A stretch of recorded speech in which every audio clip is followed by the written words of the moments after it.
యేసుక్రీస్తు నామములో మీకు అందరికీ వందనములు. మలాకి 3:10 వచనం చూడండి.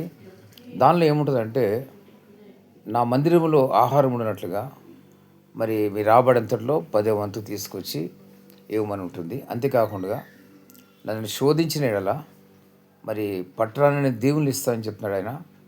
మరి ఆకాశ వాకిండ్లు ఇప్పుతానని చెప్తున్నాడు. అంటే ఆయన ఇచ్చేటువంటి ఆశీర్వాదం మామూలుగా ఉండదు. ఆయన మరి మనం ఊహించిన దానికన్నా మరి ఎన్నో రెట్లు ఇచ్చే గొప్ప దేవుడైన. కాబట్టి జ్ఞాపకం చేసుకోండి. ఆ యొక్క మరి ఆ 10వ వంతు ఇవ్వటం అనేది మనం నెరవేర్చాలి ప్రతి ఒక్కరు కూడా. నేను నా జీవితంలో చూశాను, 10వ వంతు తీస్తున్నప్పుడు ఎప్పుడు కూడా ఇంతవరకు కూడా ఎప్పుడు కూడా ఎటువంటి ఇబ్బంది నాకైతే దేవుని వల్ల రాలేదు. ఒకరికి ఎప్పుడు కూడా నేను చేయి చాపలేదు. ఒకరికి ఇస్తూనే ఉంటాను, కానీ ఒకరి దగ్గర చేయి చాపి అప్పు చేయటం అనేది దేవుని వల్ల నా జీవితంలో లేనే లేదు. ప్రతి ఒక్కరు గమనించండి, 10వ వంతు తీస్తే కనుక మీ కుటుంబంలో ఆర్థిక ఇబ్బందులు ఉండవు. దేవుని యొక్క ఆశీర్వాదాలు మీకు మెండుగా ఉంటాయి. అంతేకాదు, దేవుడు ఏం చెప్తున్నాడు అక్కడ మాట, శోధించమంటాడు. అంటే అడగమంటున్నాడు. నేను ఇచ్చాను కదా ప్రభా, మరి నాకు ఏది ఆశీర్వాదం అని అడిగితే దేవుడు ఇస్తాడు.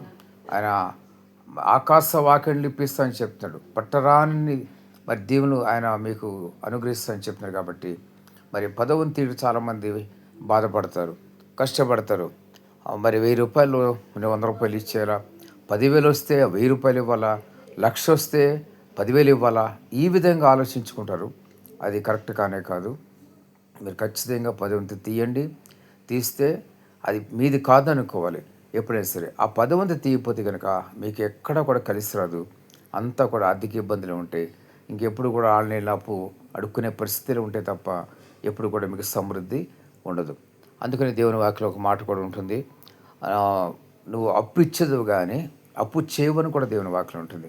ఎప్పుడు ఆయన ఆజ్ఞ మనం నెరవేర్చినప్పుడు. కాబట్టి ఇది కూడా మరి దేవుని యొక్క ఆజ్ఞలో ఒక ఆజ్ఞ ఉంటుంది. కాబట్టి ఖచ్చితంగా ఆ విధంగా చేసి చూడండి. మీకు దేవుని యొక్క ఆశీర్వాదం మెండుగా వస్తుంది. అంతేకాదు, మీ కుటుంబంలో మరి ఇటువంటి అనారోగ్యాలు రాకుండా కూడా దేవుడు కాపాడుతూ ఉంటాడు. గొప్పదైన కృప, గొప్పదైన ఆశీర్వాదం ఉంటుంది. కాబట్టి అది ఆ 10వ వంతు మీ దగ్గర ఉంచకుండా దేవునికి చెందేలా చేయండి. అది కూడా పేద సేవకులకి మీరు ఇచ్చినట్లయితే కనుక మరింత ఆశీర్వాదం మీకు మెండుగా ఉంటుంది. మరి ఎక్కడెక్కడో మరి బిల్డింగ్స్ కట్టేసి పెద్ద పెద్ద చర్చిలు అక్కడే ఇవ్వకండి. దయచేసి మీరు ఇవ్వాల్సిందల్లా పేద సేవకులను వెతుక్కునివ్వండి. ఆశీర్వాదం మెండుగా ఉంటుంది. దేవుడి మాటలు దీవించి ఆశీర్వదించును గాక. ఆమేన్.